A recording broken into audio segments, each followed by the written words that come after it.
Oke, selamat sore teman-teman. Chatterbox 8 September 2025.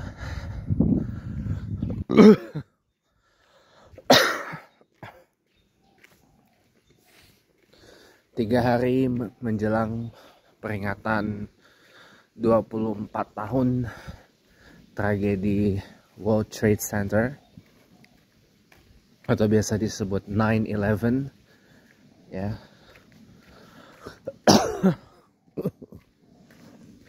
Data sudah 24 tahun berlalu ya, gak kerasa. Teman-teman, sebelum itu saya mau tanya dong, ada nggak resep buat dari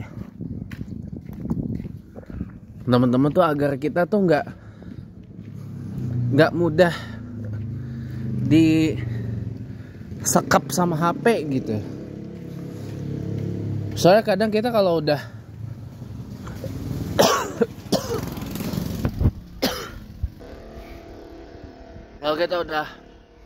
kelamaan sama HP, aduh, bubar semua. Contoh yang saya alami hari ini nih, kan cuaca cerah. Cuma saya asar tadi nggak ke masjid, bahkan mandi sore aja saya telat. Gara-gara ya saya kan orangnya penasaranan ya. Saya orangnya tuh kan penasaranan gitu. Ini apa sih ini yang lagi viral nih? Yang lagi viral ini kan kebetulan adalah yang orang bisa bikin foto dari AI jadi action figure, jadi miniatur kan. Lagi rame itu. Nah, saya Google, saya cari kan.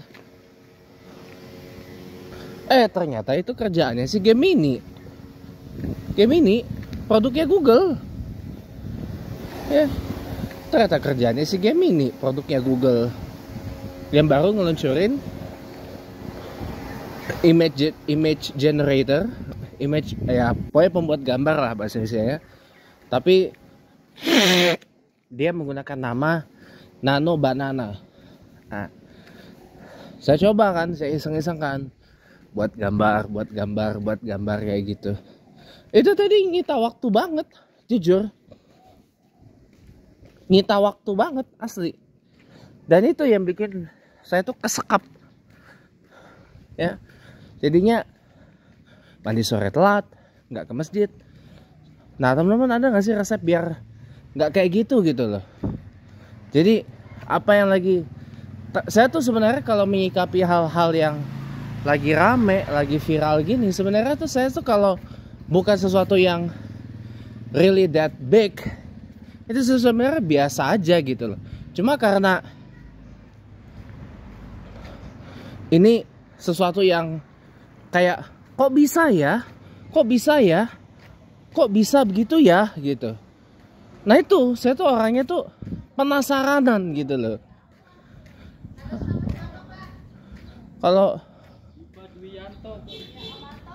Kalau bahasa Inggrisnya tuh apa namanya, curiousan. Saya tuh orangnya tuh curiosity banget, penasaran banget. Orangnya tuh saya tuh itu juga bisa jadi sisi lemah saya, karena saya terlalu penasaran gitu loh, pengen tahu apa sih yang terjadi, what's going on gitu loh.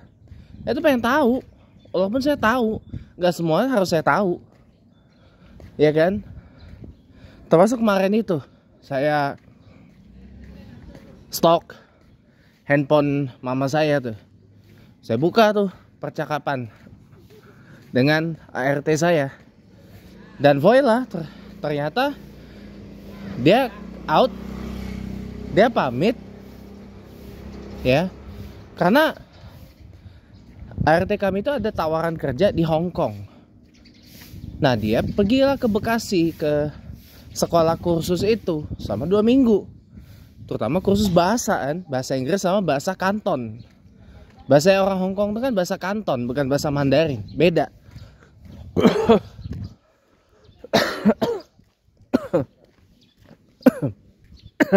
Maaf. Bahasanya orang Hong Kong itu kan Kanton, bukan Mandarin. Ya. Bukan Mandarin. Bahasanya kan Kanton. Nah, diajarin itu bahasa Inggris, bahasa Kanton di situ. Karena pasti kan kita kalau pergi kerja ke Hong Kong itu kan pasti mostly dealt with Hong Kongers yang bicaranya, ngomongnya kalau nggak bahasa Kanton ya bahasa Inggris. Jarang ada orang Hong Kong yang ngomongin ke kita tuh pakai bahasa Mandarin. Jarang, teman-teman. Kecuali kalau untuk keperluan komunikasi dengan mainland, dengan Tiongkok daratan. Tapi memang itu advice to learn Mandarin. Nah, ini ART kami ini juga kemungkinan belajar Mandarin juga di sana. Konon katanya gini, saya udah tahu, saya baca kan. Kalau cocok, kalau ini lanjut dia katanya. Tapi kalau nggak ini, kalau nggak kuat ini balik lagi, kerja lagi sama kami gitu. Nah, sejak saya tahu itu, saya bilang kan, ini sebenarnya kemarin saya udah bilang, sampaiin di sini. Saya udah bilang kan, kalau memang rezeki ya di sana, kalau memang ini ya pasti ke sana gitu loh. Dan kalau memang yakin kepengen, ya go for it. Kalau memang benar-benar yakin rezekinya di sana, ya go for it gitu loh.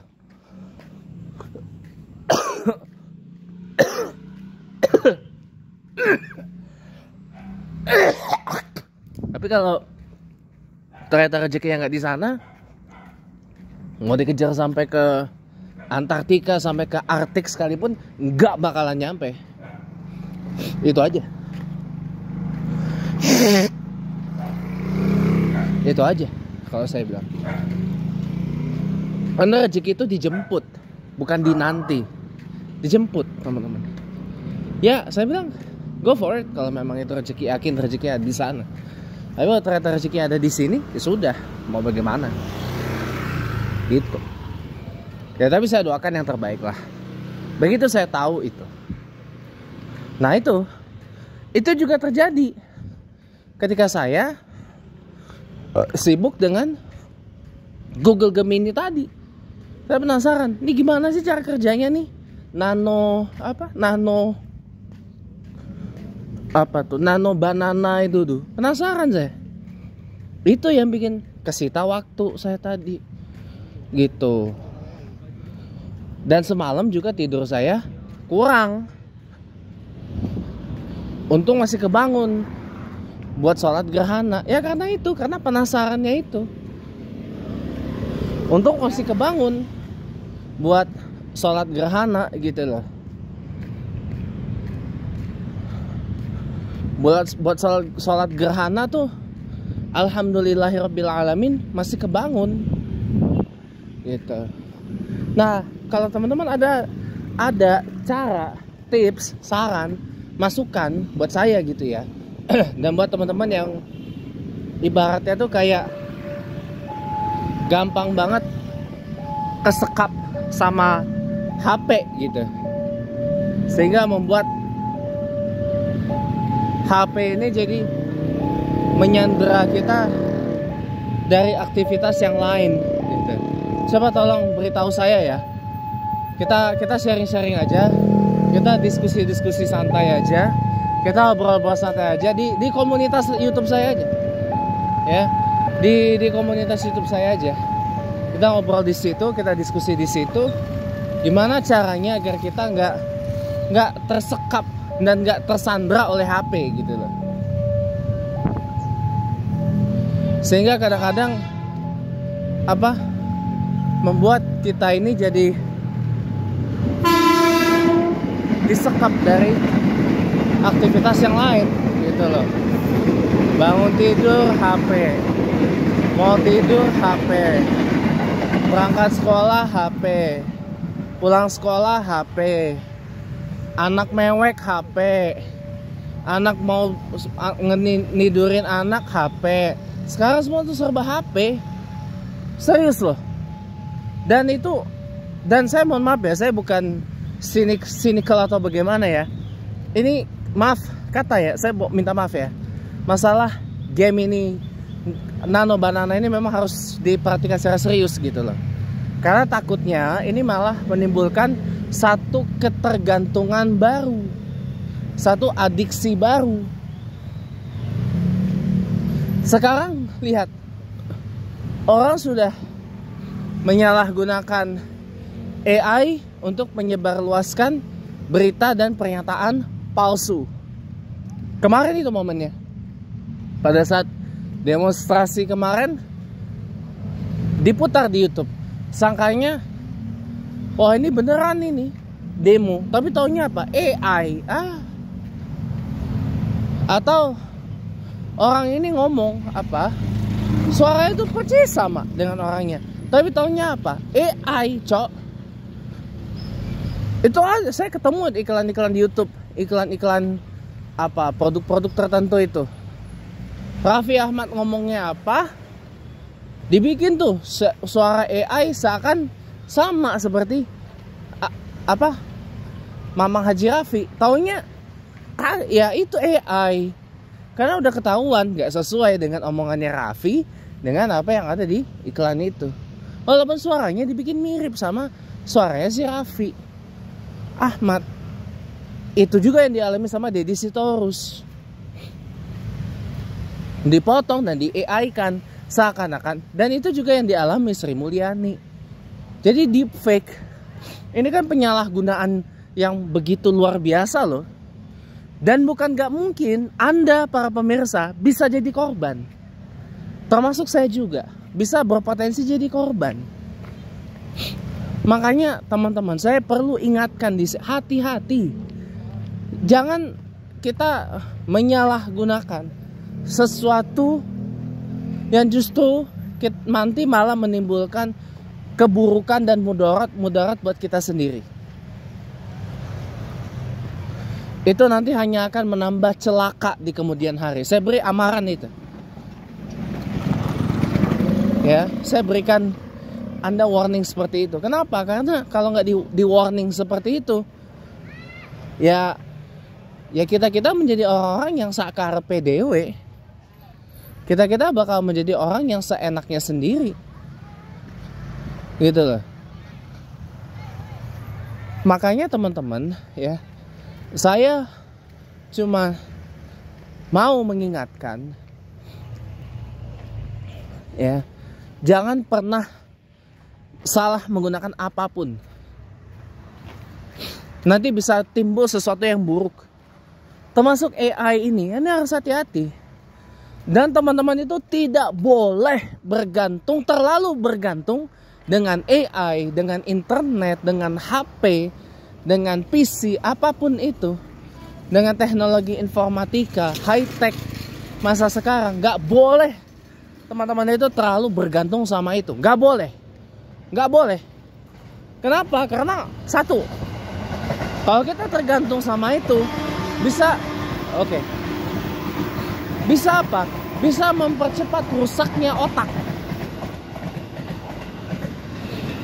Karena otak itu gak dirangsang, gak diasah, gak dilatih buat mikir. Begitu kita kembali membaca buku konvensional di perpustakaan, otak kita tuh udah kebakar duluan. Kenapa? Karena kita udah biasa baca di HP. Kita udah bisa baca di e-book. Dan itu tidak kita baca semuanya. Yang kita baca hanya beberapa hal yang dirasa ini aja, yang sesuai dengan nafsu kita aja. Sebagai contoh, saya pernah ada satu kesempatan nih, adalah sedikit pertukaran argumentasi dengan Pak Suharyanto, staf humas Polsek Pesanggerahan, ya, polisi lah, parcok gitu. Ketika saya habis sholat, habis azan pada sholat sunnah, saya zikiran kan, sholawatan kan, katanya oh nggak boleh ini salah satu segala macam. Dibuka tuh hadisnya, tapi yang dia baca cuma terjemahannya doang. Yang dia baca cuma terjemahannya doang. Sementara untuk memahami hadis itu tidak semudah itu, Ferguson. Untuk memahami hadis itu harus kita lihat dulu asbabun nuzulnya. Harus kita lihat dulu siapa perawinya, apa matannya, ilmu. Untuk memahami hadis itu cabang ilmunya banyak, teman-teman. Gak cuma sekedar asbabun nuzul, perawinya, matannya, tapi harus ada ilmu balaghah, ilmu mantik, ilmu nahwu shoraf, ilmu macam-macam, banyak, teman-teman. Banyak. Ya, orang-orang pondokan aja banyak yang udah kekenyangan dengan ilmu-ilmu kayak gitu. Kalau disuruh memahami hadis, ya udah kekenyangan. Orang-orang pondok itu nggak percaya, tanyalah sama Menteri Agama kita, Imam Besar Masjid Istiqlal, ya, Profesor Kiai Haji Nasaruddin Umar.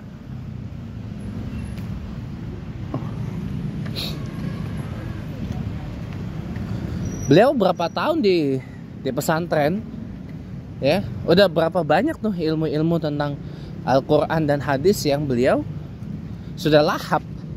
Udah berapa banyak kitab yang sudah beliau lahap itu. Bahkan beliau pernah mengakui, pernah menunjukkan satu kitab, ini kalau kita mempelajari dan memahami kitab ini, aduh, pusing saya gitu. Iya, saking complicatednya. Itu hadis loh. Kok cuma bisa hadis itu nggak, jangan kita kayak umat seberang gitu loh. Kalau umat seberang, umat sebelah, saya beritahu Anda, mereka memang sandarannya adalah terjemahan. Standar penulisan kitab suci mereka adalah terjemahan. Terjemahan. Mereka nggak berpegang kepada teks aslinya. Kenapa? Karena nggak diajarin untuk berpegang kepada teks aslinya. Sementara teks aslinya menyatakan apa, diterjemahkannya kok malah begini. Kan udah berkelainan. Dan setiap itu ada revisi-revisinya. Sementara kita umat Islam ini, ya, kita yang dipegang apa? Teks asli, original teks, bukan terjemahan. Karena kita bukan umat terjemahan, gitu. Jadi you must be careful kalau menghadapi hadis-hadis kayak gitu. Must be careful. Itu aja. Gak cuma hadis saja. Memahami setiap dalil-dalil keagamaan Islam, you must be much more careful. Gak segampang itu. Dan kita tidak bisa berpegang hanya kepada translation atau terjemahan. Gak bisa. Belajar dulu. Karena ilmu-ilmunya banyak. Makanya saya bilang kalau ada kecanduan HP itu namanya brain rot. Kerusakan otak. Ya. Makanya hati-hati kalau udah kesekap sama HP, kalau udah kesandra sama HP, waspada yang namanya brain rot. Kerusakan otak. Ya. Waspada sama yang namanya brain rot. Ya, karena HP ini mempercepat brain rotting. Gitu loh. Mempercepat kerusakan otak. Gitu. Di satu sisi menguntungkan. Tapi di satu sisi bisa merugikan. Jadi harus hati-hati. Makanya kadang saya sayangkan ada beberapa koran-koran yang tadinya dicetak, yang tadinya disebarluaskan, ditaruh di banyak tempat-tempat publik, bahkan diperjualbelikan. Bahkan dulu ada loper. Kita dulu pernah berlangganan koran Kompas sama Sindo. Tiap hari loper koran datang. Tiap hari postman, paperman datang ke rumah, lemparin koran. Dulu waktu saya masih sekolah. Nah itu salah satu produk dari kerusakan otak, brain rot. Kenapa? Kecanduan HP, canduan what's inside the phone. Coba sekarang orang lebih bisa goyang-goyang ketimbang memecahkan jawaban 1 tambah 1 tambah 1 tambah 1 dikali 1 ditambah 1 dibagi 1 ditambah 1 dikali 1 dikurang 1 dibagi 1 dikurang 1 ditambah 1 sama dengan berapa? Orang sekarang lebih senang joget-joget daripada memecahkan yang tadi. Ini udah dangerous banget. Makanya wajar kita sebagai masyarakat marah terhadap wakil kita di parlemen yang kemarin joget-joget. Wajar marah. Karena mereka kayak gitu juga otaknya rusak. Terkontaminasi oleh apa? Apa yang ada di HP. Jadi makanya waspada dengan yang namanya brain rotting ini. Dangerous banget. Brain rot is very dangerous. Ya. Karena kalau enggak bisa bahaya. Gitu. Now what time is it? 5.37 ya.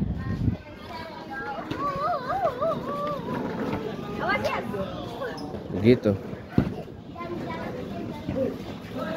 Jadi kalau saya boleh bilang ya, memang udah waktunya sekarang ini tuh kita balik lagi ke conventional books, ke buku-buku konvensional.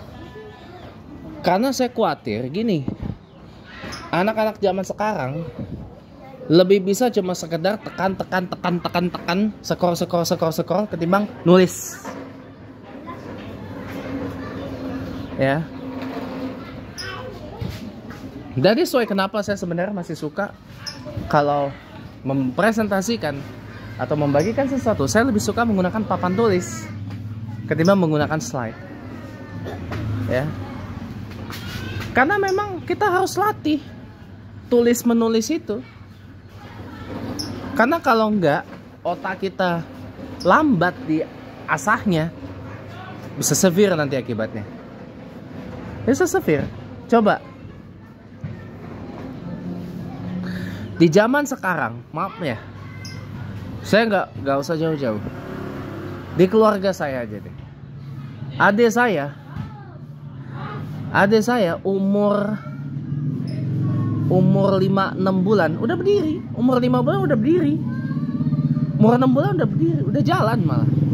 Umur 7 bulan apa mau di jalan. Sebelum setahun udah jalan. Kesana sini, sana sini, sana sini. Ya. Sebelum setahun adik saya udah jalan. Sana sini, sana sini. Setahun udah jalan. Walaupun belum bisa ngomong. Umur 2 tahun udah bisa ngomong. Adik saya yang sekarang kuliah di IPB itu, di ilmu kesehatan dan konsumen. Ilmu konsumen dan keluarga, IKK IPB. Ya. Adik saya tuh. Ya, sure. Wah. Ya.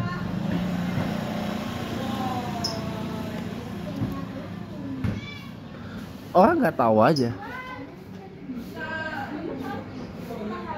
Ya. Adik saya umur 2 tahun tuh udah bisa ngomong. Udah bisa ngomong. Perlahan-lahan 2,5 tahun lah udah bisa ngomong. Adik saya. Bayangkan adik sepupu saya yang lahir 2020 pas COVID. Setahun aja belum bisa ngomong. Umur setahun belum bisa ngomong. Normal. Umur setahun belum bisa jalan. Baru bisa jalan itu ketika udah mau hampir 2 tahun usianya. Kenapa? Karena adik sepupu saya yang paling muda ini tiap hari disendokin sama HP. Disuapin sama HP. Akibatnya apa? Perkembangan otaknya jadi lambat. Beda dengan adik saya. Adik saya kelahiran 2007, ya. Kita nggak suapin dia pakai HP. Zaman itu kita masih suapin dia pakai DVD. Ada dulu DVD peninggalan saya, Magic English dari Disney. Bahkan lagu anak-anak pun ada. Kan lagu anak-anak pun ada. Dan kita nggak suap lewat HP, lewat internet, lewat YouTube, lewat apa? Karena masih lambat. Belum secepat sekarang. Dan saya yakin, saya sangat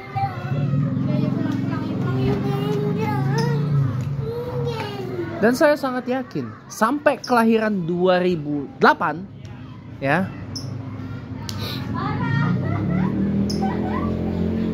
percaya sama saya, adalah generasi-generasi yang istilahnya ketika awal-awal hidup enggak disuapin sama HP. Apalagi saya dulu. Saya waktu kecil, mohon maaf, kagak ada disendokin sama HP. Internet aja baru ada. Internet ada tahun berapa, tau nggak teman-teman? Tahun 92. Salah satu generasi brain rot, teman-teman, saya beritahu Anda. Ketika komen di YouTube RCTI Files, arsip berita RCTI zaman dulu tentang HP. Tahun 2000 itu berita tahun 2001. Ya, berita 2001. Mana? Nah. Itu berita tahun 2001 tentang HP. Ada yang komen. Oke, welcome back. Ada yang komen di YouTube-nya RCTI Files itu. Oh, pada zaman itu belum ada iPhone, apa kok HP-nya nggak Android, nggak iPhone, nggak apa. Ya, belum zamannya. Pada waktu itu HP layar sentuh itu harganya udah mahal banget lah. Pada waktu itu. Ya belum zamannya lah HP kayak gitu. Jawab kalau saya bilang belum zamannya.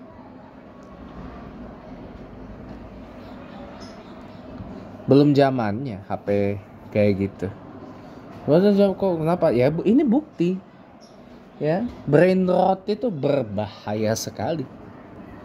Saudara-saudara sekalian. Bisa-bisanya menyamakan 2001 dengan dia zaman sekarang. Ya beda lah. 2001 tuh saya masih 7 tahun.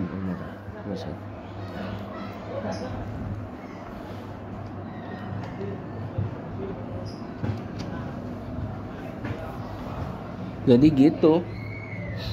Jangan disamain 2001 dengan sekarang, itu bedanya jauh banget. Jauh banget. Ada ya yang komen kayak gitu, nggak tau malu saya bilang. Ya, kok pada HP-nya nggak ada Android, nggak ada iPhone, ya belum zamannya. Android aja tau nggak baru datang 2007, pas adik saya baru lahir.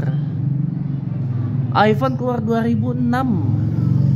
Adik sepupu saya yang sekarang kuliah di Undip Semarang itu baru lahir 2006 itu. Ya, adik sepupu saya, walaupun bukan yang kandung ya, tapi sambung. Ya, adik sepupu sambung saya tuh. Kenapa sambung? Ya begini, saya beritahu. Jadi dia itu anaknya tante saya dari almarhum suaminya yang pertama, papa kandungnya. Lahir di Bali kan. Nah, papa kandungnya ini meninggal kecelakaan. Tante saya cerita saya. Nah, nikahlah sama om saya tahun 2011. Setelah om saya cerai dari istri pertamanya, orang Medan.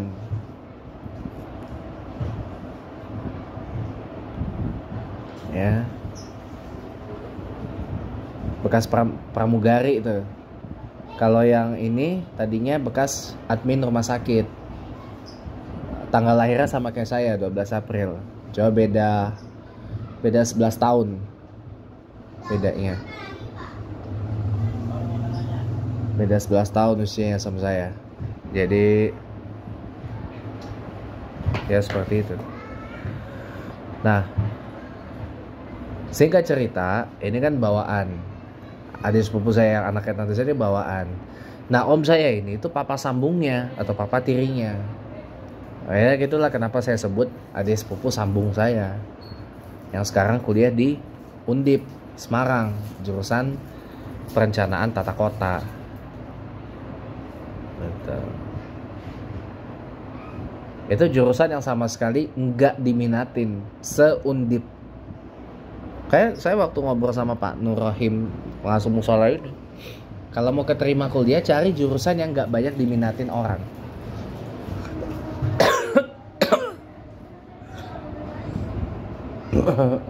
Udah pasti keterima.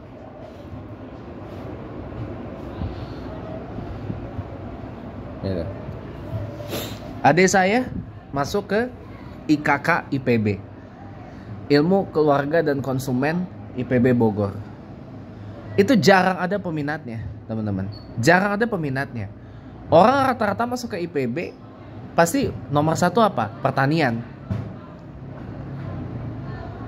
Ya, pertanian, dan yang kedua adalah kehutanan. Kehutanan. Loh, mama saya dan papa kandung saya dua-duanya lulusan kehutanan IPB. Walaupun P-nya IPB itu pertanian, bukan perhutanan, tapi mama saya, papa kandung saya itu lulusan kehutanan IPB. Itu pasti ramai yang masuk, peminatnya banyak. Ya, makanya kenapa adik saya keterima di IKK IPB itu karena peminatnya nggak banyak. Sementara jurusan Kesmas, Kesehatan Masyarakat UI, peminatnya banyak. Makanya adik saya fail masuk ke sana. Kenapa? Karena peminatnya banyak ternyata. Kesmas UI itu, Kesehatan Masyarakatnya UI itu. Itu kan yang lebih relevan dengan IKK-nya IPB.